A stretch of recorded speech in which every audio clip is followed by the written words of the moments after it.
Well, happy Veterans Day to all who have served our country. I'm here with a very special woman, Maryna Misiewicz. Maryna, thank you for joining me. Well, thank you for having me. Yes, and thank you so much for your service and doing this interview with us. It's my honor. Yes.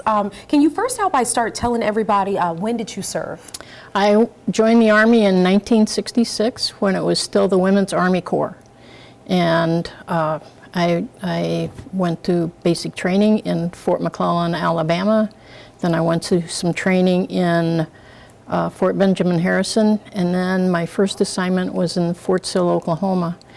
And my boyfriend at the time volunteered to go into the Air Force because he wanted to avoid the draft.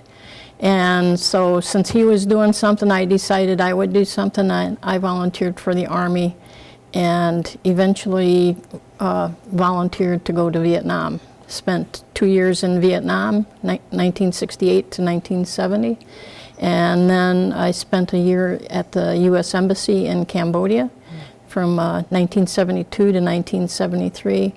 And then after adopting my son in Cambodia, I decided I couldn't do both motherhood and be a soldier, and so I got out after 10 years and came back to Lanark, Illinois. Wow. And you had the opportunity to choose. What even made you want to volunteer? You know, it wasn't just to show up my fiance at the time. Yeah. it was to serve my country. Yeah. And then, you know, it was during the Vietnam War, and I just felt a calling, and it changed my life for sure. Otherwise, I'd probably be living on a farm somewhere in Illinois. Not that that's bad, but I felt like I had a calling, and that's why I went into the Army. And you know what I think is so great about that, you had a calling.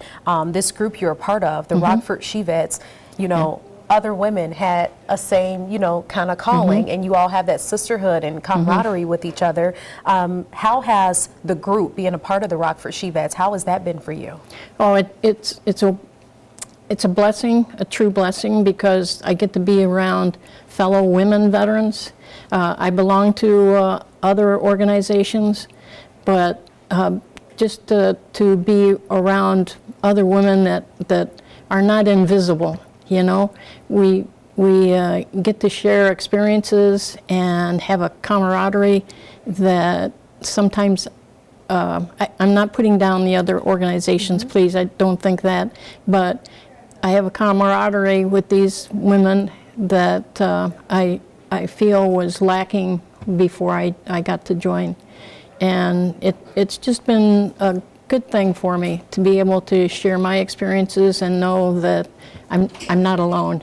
Yeah, you have other people who know what you mean when you're talking about those experiences.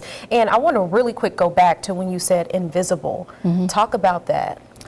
Well, when I've gone to other meetings, I felt like I wasn't present. That my needs as a woman veteran weren't being met, and that I was just kind of in the background.